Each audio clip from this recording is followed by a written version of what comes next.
전정 씨, 네. 지난번에 낚시 간다고 했잖아요. 물고기 많이 잡았어요? 아니요. 목사님 한 마리도 못 잡았어요. 낚시는 정말 어렵더라고요. 물고기 낚는 낚시도 어렵고 사람 낚는 전도도 어렵고 정말 세상에 쉬운 일 하나도 없다고요. 맞아요. 세상에 공짜는 없다 이런 네. 말 있잖아요. 그래서 세상에 쉬운 일도 없지만은 사람 낚는 것도 어렵고 물고기 잡는 것도 어렵고 그렇지만 우리가 이 어려울 때 진가가 드러나는 거예요. 힘들고 어려울 때 힘들 때 힘줄이 팍 생기고 와우. 바쁠 때 진도가 팍팍 나가고 와우. 어려울수록 우리가 주님을 의지하고 네. 나아간다면 더 큰 역사가 나타날 거예요. 아멘 아멘 아멘. 네. 목사님 그럼 오늘은 베드로를 찾아 떠나기로 했잖아요. 예. 베드로는 어떤 인물인가요? 베드로는 어부였다가 사람을 하는 어부가 됐고 네. 그런 아주 그 성격상으로나 허물이 많은 베드로였는데 예수님을 만나면서 오랜 세월 동안 연단을 받아서 예수님의 수제자가 된 사람 베드로 있죠. 그 수제자 여러분 신나는 성경여행 지금부터 베드로를 찾아서 떠나볼까요? 출발! 가가가.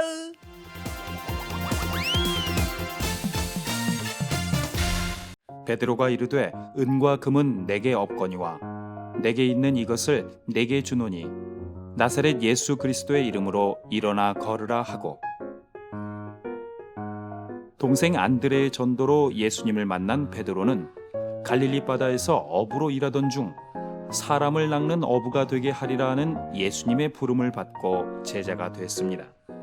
교회의 반석으로 불리웠으나 예수님께 십자가를 지지 말라는 이야기를 하여 사단아 내 뒤로 물러가라는 책망을 듣기도 했습니다. 베드로는 예수님과 함께 죽겠다는 고백을 한 후 예수님을 3번이나 부인했지만 눈물을 뿌리며 회개했습니다. 성령의 충만함을 받고 변화하여 담대하게 복음을 전한 베드로는 안진뱅이를 예수님의 이름으로 일으키는 등 많은 기적을 나타냈습니다. 그리고 초대교회의 지도자로서 땅끝까지 복음을 전하는 일에 전념하였습니다.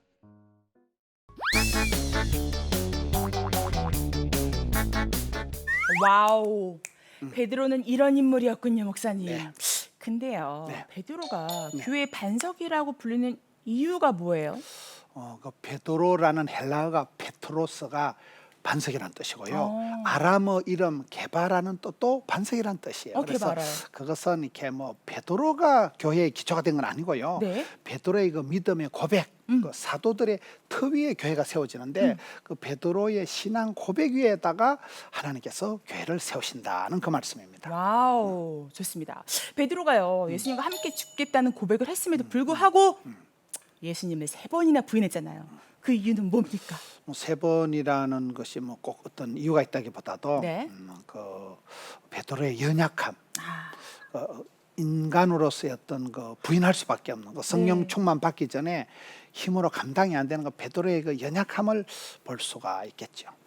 저랑 비슷한 베드로. 아직 베드로에 대해서 궁금하신 점이 많으실 텐데요. 지금부터 베드로에 대해 좀 더 자세히 알아보겠습니다.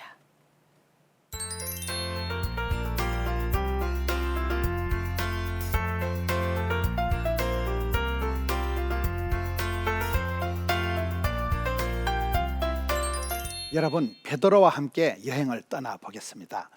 마태복음 16장 18절의 유명한 말씀, 너는 베드로라. 내가 이 반석 위에 내 교회를 세우리니 음부의 군세가 이기지 못하리라. 이런 유명한 베드로에 대한 주제적인 그런 말씀이 나옵니다. 베드로라는 이름 뜻은 반석, 본명은 시몬이었고요. 아람어로는 게바다. 이게 다 같은 베드로, 반석이란 뜻입니다. 가족 배경은 베세다 사람 요나의 아들이다. 바요나 시모나 이래 나오거든요. 안드레의 형제입니다. 안드레가 인도에서 예수님께로 왔지요. 누가복음 5장에 보면 예수님과 베드로의 상봉하는 장면이 나옵니다. 그 소위 깊은 데로 가서 그물을 내리라는 그 게네사렛 호숫가, 갈릴리 호숫가에서 말씀이죠. 하나님의 말씀을 전하실 때 호숫가에 배가 2척이 있는데 어부들이 배에서 나와서 이제 그물을 씻고 있을 때 그 중에 한 배, 시몬의 배에 예수님께서 이제 올라가시는데, 이것이 역사적인 이제 베드로와 만나는 장면이죠. 육지에서 배를 조금 떼게 하고 배 위에 앉으셔서 무리를 가르치시는데, 우리가 성경 지리를 보면 배에서 가르칠 때는 이게 해풍이 불어와서 갈릴리 바다에서부터 산으로 이렇게 바람이 올라갈 때는 그게 이제 자연 강대상이 되는 셈이에요. 그다음에 어떨 땐 산 위에서 팔복의 말씀을 외칠 때는 산바람이 이렇게 바다로 내려갈 때는 또 산 위에 서서 가르치는데, 그 시대에 마이크 시설이 안 좋았기 때문에 예수님께서 아주 자연을 잘 활용하셔서 배를 조금 떼라 해서 배 위에서 이제 설교를 하시게 됩니다. 그래서 말씀을 마치시고 난 뒤에 시몬에게 깊은 데로 가서 그물을 내려 고기를 잡아라. 여러분 생각을 해보세요. 그 갈릴리 바닷가에서 시몬 베드로가 경험이 많았겠습니까? 그러면 목공의 집에서 30년 동안 가만히 계셨던 예수님께서 경험이 많았을까요? 근데 시몬이 생각할 때는 내가 밤새도록 수고해서 잡은 것이 없는데 전문가가 순종할 때 기적이 나타난다고? 이 바닷가에서 전문가였던 베드로가 예수님 말씀에 의지해서 그물을 내려니까 그물이 찢어질 만큼 많은 고기를 잡는 기적을 경험하게 됩니다. 그때 베드로가 예수님 무릎 앞에 탁 무릎을 꿇고 주여 나를 떠나소서 나는 죄인입니다. 그런 고백을 하게 되고 예수님께서 무서워하지 마라. 이제 후로는 네가 사람을 낚는 어부가 되리라는 유명한 말씀을 하십니다. 베드로가 어부였죠. 베드로의 동업자였던 세베대의 아들 야고보와 요한도 함께 놀라게 되고 그들이 베드로를 육지에 대고 모든 것을 버려두고 예수님을 따르니라 해서 예수님의 제자가 됩니다. 마태복음 16장에 가서는 또 재미난 논쟁이 나오는데요. 예수님께서 가이사랴 빌립보 지방에서 제자들에게 물으십니다. 사람들이 나를 누구라 하느냐? 더러는 세례 요한, 더러는 엘리야, 또 어떤 사람은 예레미야, 또 선지 중에 하나, 뭐 이렇게 사람들이 얘기를 하는 게, 그러면 너희는 나를 누구라 하냐? 그때 시몬 베드로가 주는 그리스도시요 살아계신 하나님의 아들이십니다. 그때 예수님께서 바요나 시몬아 네가 복이 있도다. 이를 네게 알게 하니는 혈육이 아니요 하늘에 계신 아버지시니라. 예수님께서 이 반석 위에 주님의 교회를 세우겠다. 음부의 권세가 이기지 못할 것이다. 이 베드로란 이름 뜻이 이제 반석이기 때문에 그렇습니다. 베드로가 이제는 복음 전하는 자로 세움을 받을 것인데, 복음을 배청하는 자는 그들의 죄의 매임을 받게 되지만 복음을 받아들이는 자들은 그들의 죄로부터 풀림을 받는 그런 구원의 나라의 문, 천국의 열쇠를 이제 베드로에게 주겠다 이렇게 하시면서 주님께서 또 고난을 받으시고 죽임 당하시고 3일에 부활하실 것을 제자들에게 이제 비로소 말씀을 하시는 장면이죠. 그때 이 베드로는 또 주님께 이 일이 미치지 않기를 강력히 항변을 하면서 그렇게 하니까 예수님께서 베드로야 이 사탄아 내 뒤로 물러가라. 너는 나를 넘어지게 하는 자로다. 네가 하나님의 일을 생각하지 아니하고 도리어 사람의 일을 생각하는도다 하시면서 베드로를 책망하는 장면이 나옵니다. 누구든지 나를 따라오려거든 자기를 부인하고 자기 십자가를 지고 나를 따를 것이니라 이런 말씀을 하시죠. 마태복음 18장에 가서 보면 베드로가 또 조금 당돌한 말씀을 드립니다.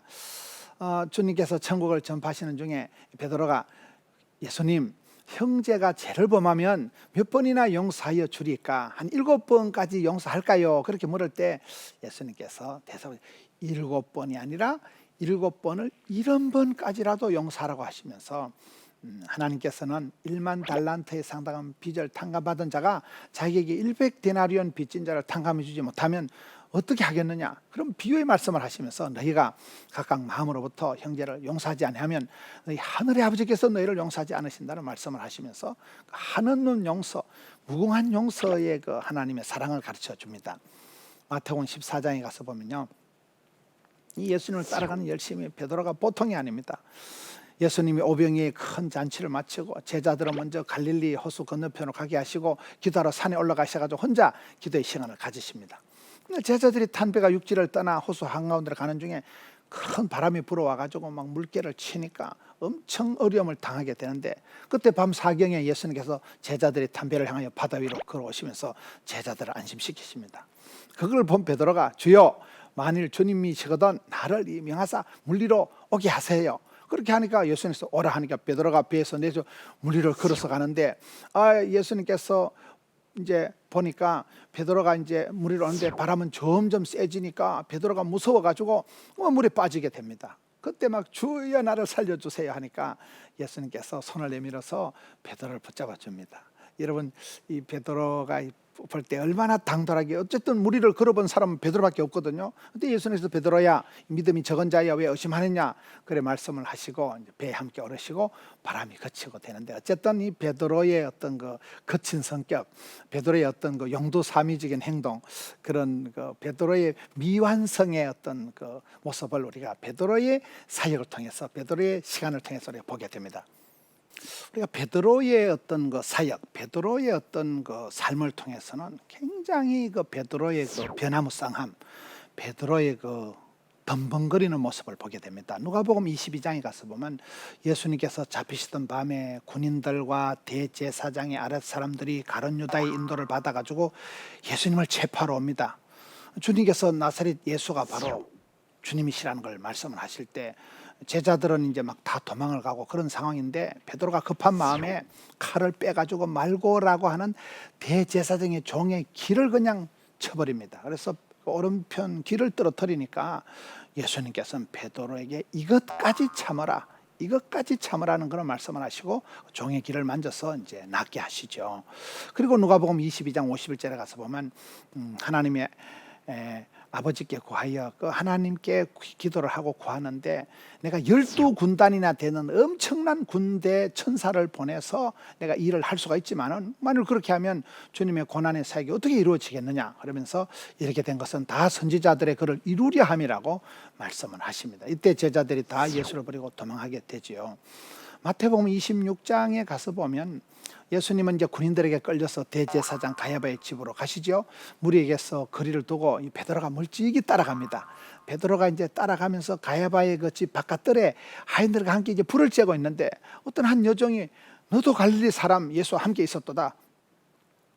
나는 네가 무슨 말을 하는지 도무지 모르겠다.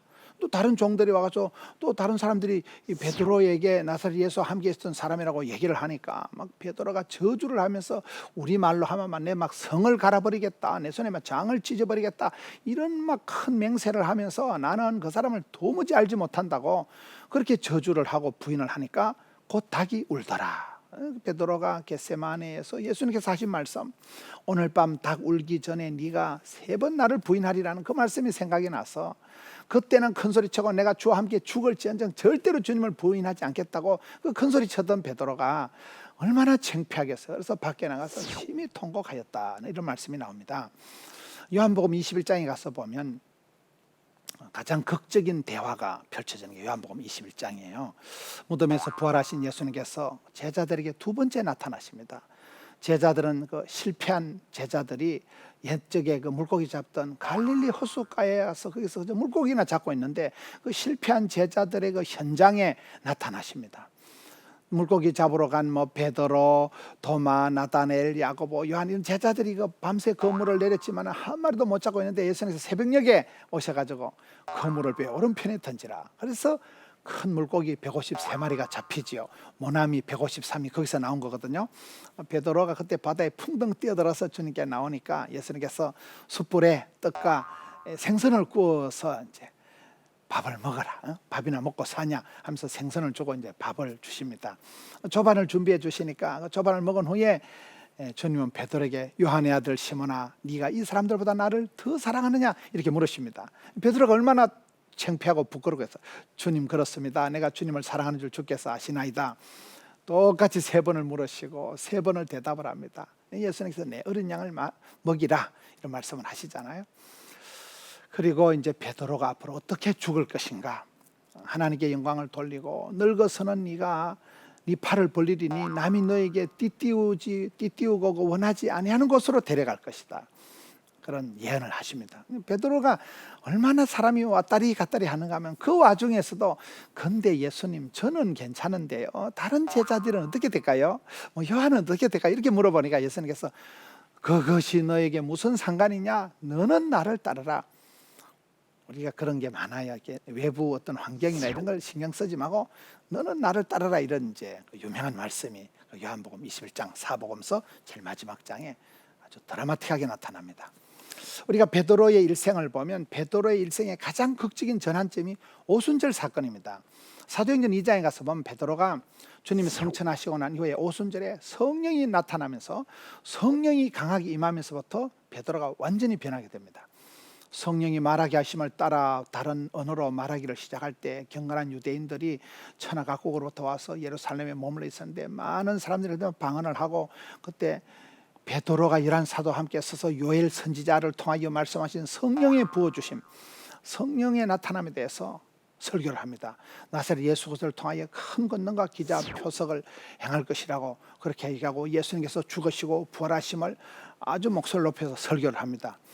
그때 회개하고 예수님의 이름으로 세례를 받은 자가 하루에 3,000명이나 된 거예요. 그렇게 무식한 베드로, 말을 잘 못했던 그 베드로가 어떻게 갑자기 그렇게 성령 충만을 받고 설교할 때 예루살렘 시민이 그때 한 2만 명쯤 됐다고 본다 그래요. 그런 시대에 3,000명이 하루 저녁에 회개하는 큰 기적이 나타나게 됩니다. 베드로와 요한의 사역을 계속해서 보면 사도행전 3장에 가서 보면 베드로와 요한의 사역이 확연히 달라지는 것을 보게 됩니다. 제9시 기도 시간에 여러분, 베드로가 그렇게 겟세마네 동산에서 기도하라 하면 그냥 자빠져 자고 1시간도 깨어 있을 수 없었던 그 베드로가 성령 충만함을 받고 사도행전 2장에 오순절 사건이 지나고 난 뒤에 사도행전 3장에 가서는 시간 딱딱 정해놓고 제9시 기도 시간에 베드로와 요한이 성전에 올라가서 나면서부터 못 걷게 된 그런 사람들이 메고 오니까 그 사람 원래 성전에 들어가는 사람들에게 그 구걸을 하던 그 미문이라는 성전문에서 구걸하던 사람이거든요. 그래서 베드로가 사도행전 3장 6절에 은과 금은 내게 없거니와 내게 있는 것으로 네게 주노니 나사렛 예수 그리스도의 이름으로 걸어라, 이렇게 하니까 오른손을 잡아 일으키니까 발과 발목에 힘을 얻고 뛰어서서 걷고 성전으로 들어가 걷기도 하고 뛰기도 하는 그런 기적을 일으키게 됩니다. 사도행전 3장에 가서는 이 일로 인해 놀란 사람들이 솔로몬 행각에 모여 베드로의 설교를 듣는데, 사도들이 백성에게 말할 때에 제사장과 성전 맡은 자와 사두개인들이 예수의 전함을 싫어했기 때문에 이튿날까지 베드로와 요한을 가두었지만은 그날 말씀을 들은 사람 중에 믿는 자가 많아서 남자만 5,000명이나 되었다 하거든요. 그런 엄청난 기적을 베풀게 됩니다. 사도행전 4장에 가서 보면 이튿날 관리들과 장로들이, 서기관들이 예루살렘에 모였는데 대제사장 안나스 가야바가 대제사장의 문중에 다 참여하는 건 가운데 네가 무슨 권세와 누구의 이름으로 이렇게 전도를 하느냐, 그리고 물으니까 베드로가 성령 충만해서 다른 이로서는 구원을 받을 수만한 이름이 없다, 천하 사람 중에 구원받을 만한 다른 이름을 우리에게 주신 일이 없음이라, 그렇게 설교를 하면서 베드로가 그렇게 사람 눈치 보던 그 겁쟁이 베드로가, 계집종 앞에서 또 부인하고 도망가던 베드로가 거기서 갑자기 막 하나님 앞에서 너희들 말 듣는 것이 낫냐, 하나님 말씀 듣는 것이 옳은가 판단하라 할 만큼 너무나 성령 충만해서 담대해서 사람 눈치 안 보고 하나님 마음이 합한 하나님 편에 드는 것을 보게 됩니다. 그래서 사도행전 9장에 가서 보면 베드로가 이제 사방으로 두루 다니다가 루타 지방에서는 그 에니아라는 그 중풍병자를 고치고, 또 욥바에서는 선행과 구제를 많이 한 다비다, 도르가가 병들어 죽었을 때 그 도르가에게, 다비다에게 구제를 받았던 과부들이 베드로에게 와서 도르가가 생전에 지어준 속옷이나 겉옷을 막 보여주면서 도르가를 살려달라고 간청을 하죠. 근데 베드로가 도르가의 시체를 깨끗하게 씻어놓고 다락에 누인 방에서 사람들 다 내보내고 무릎을 꿇고 기도합니다. 시체를 향하여 다비다야 일어나라. 우리가 눈을 뜨고 다비다가 벌떡 일어나 앉습니다. 이 일로 인해서 욥바 사람들이 주를 믿었다고 기록되어 있습니다. 사도행전 10장에 가서는 고넬료와의 또 독특한 관계가 나옵니다. 고넬료는 이게 독특할 수밖에 없는 게 그 시대에 유대인에게만 머물렀던 복음을 사도행전 10장에 고넬료라는 한 사람을 통해서 본물이 터지듯이 이방 세계로 복음을 펼쳐게 한 그 장본인이 고넬료거든요. 가이사라의 이달리아 부대에 고넬료라는 백부장이 있었다. 그 백부장은 경건하고 온 집안이 하나님을 경외하고 백성을 많이 구제하고 항상 기도하는 남자였어요. 근데 그가 환상 중에 하나님 천사가 나타나서 너의 기도와 너의 구제가 하나님 앞에 상달이 되었다. 찬송이 하늘에 사무치고 기도가 주께 상달이 되었다. 그래서 내가 너를 기억하신 바가 되었으니 베드로를 초청하라고 합니다. 그래서 고넬료는 옆바에 있는 베드로를 초청하는데 그 시간에 고넬료는 여기서 기도하고 베드로는 저쪽에서 기도하는데 베드로에게 하나님의 또 환상이 나타납니다. 하늘에 온갖 부정한 짐승과 뭐 곤충들이 담긴 그런 요상한 것이 보자기가 내려옵니다. 그래서 베드로가 베드로야 잡아먹으라 하니까 베드로가 아이고 하나님 난 이 더러운 것을 못 먹습니다. 그러니까 하나님께서 깨끗하게 하신 것을 네가 뭐 때문에 속되다고 하느냐. 3번이나 그 환상을 보여주시고 그때 고넬료가 보낸 사람들이 방문을 해서 요청을 할 때 성령님께서는 의심하지 말고 따라가라 하는구나. 베드로가 느낄 때 가이사라 고넬료 이방인의 집에 가서 교제하는 것이 내가 이방인을 더럽다 속되다 생각하면 안 되는구나. 하나님께서 예언을 환상을 보여주신 것으로 깨닫게 되지요. 그래서 사람을 외모로 보지 말고 각 나라 중에 하나님을 경외하고 의를 행하는 사람은 다 구원받는다는 것을 이제 깨닫게 되고 베드로가 가게 됩니다. 가서 베드로가 그리스도께서 죽으시고 부활하시고 우리의 모든 죄를 속량하신 것을 설교를 하기도 했을 때 말씀을 듣는 모든 사람에게 성령이 임하시고 물로 세례를 베풀게 됩니다. 그 일이 예루살렘 교회에 알려지게 되고 또 베드로가 자초지종을 설명하고 난 뒤에 예수 믿는 유대인들은 하나님께서 이방인들에게도 이 고넬료를 통해서 이방인들에게도 생명 얻는 회개의 복음을 전해 주셨구나 그렇게 인정을 하게 됩니다. 결론적으로 사도 바울은 이방의 복음을 전하는 사람, 이방인들의 사도인 반면에 베드로는 오히려 유대인들에게 할례 있는 자들에게 복음을 전한 그 유대인의 사도로 부름받았다는 것을 우리가 보게 됩니다. 역시 우리 김문우 목사님 오늘 말씀도 귀하다. 자, 몇 가지 궁금한 거 물어볼게요. 성경을 보니까요, 예수님께서 베드로에게 사탄에게 사로잡혀 있다고 말씀하셨는데요. 왜 그러셨는지 궁금해요. 그 상황이 베드로가 하나님의 일을 생각하지 않고 사람의 일을 자꾸 생각하고 하나님의 뜻을 순종하려고 하지 않고 사람의 고집, 사람의 생각을 자꾸 얘기하니까 순간적으로 예수님께서 그거는 사단 마귀가 하는 짓이니까 사탄아 물러가라 이렇게 말씀을 하신 거예요. 그렇군요. 네. 그러면 이제 예수님은 베드로에게 네가 나를 사랑하느냐 그 3번 물으셨잖아요. 예. 특별한 이 물음의 의미가 있을까요? 3번의 의미보다도 네. 어떤 사람은 사랑의 단어가 3가지다. 아가페, 필레오, 에로스 뭐 이렇게 얘기를 네. 하는데 그 예수님께서 끝까지 변함없이 한결같이 무궁한 사랑으로 그 베드로를 사랑한다. 그리고 사역은 사랑을 통해서 이루어지는 거예요.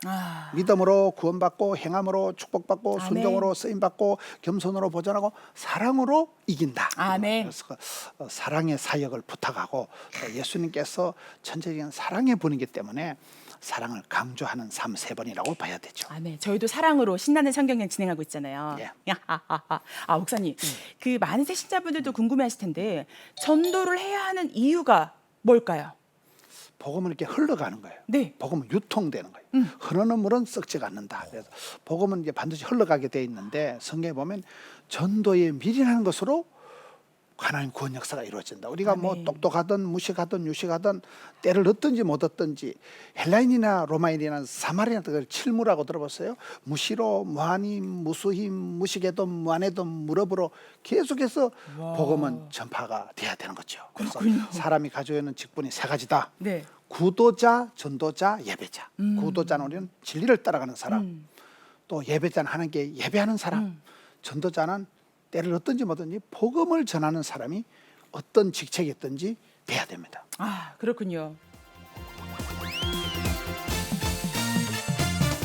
베드로의 일생을, 베드로의 사역을 통해서 저는 느끼는 것이 변화무쌍하고 자충우돌하고 너무나 이렇게 미숙한 베드로를 예수님께서 부르셔서 오랜 세월 동안 베드로와 함께 지나면서 배반하고 실수하고 허물 많은 그 베드로를 예수님께서 결코 포기하지 않으시고 빚으시고 만드시고 가르치시고 하는 그 긴 베드로를 수제자로 만들어가는 그 과정, 그것이 저는 중요하다고 생각을 합니다. 결국은 오순절에 성령이 임하시고 난 뒤에 베드로가 변화가 되어서 참 멋진 예수님의 수제자가 되고 사도로서 그런 역할을 할 때 오랜 세월 동안 그 미숙한 베드로를 하나님께서 만들어 가신다. 그 연약한 미숙한 실수투성이 베드로가 성령의 오순절에 강림하심을 통해서 이제 완전히 거듭나고 변화가 되어서 예수님의 수제자가 되는 그런 베드로의 일생을 통해서는 오랜 세월 동안 사랑하시고 변함없이 이끌어 가시고 사람을 만들어 가시는 하나님의 큰 사랑을 보게 됩니다.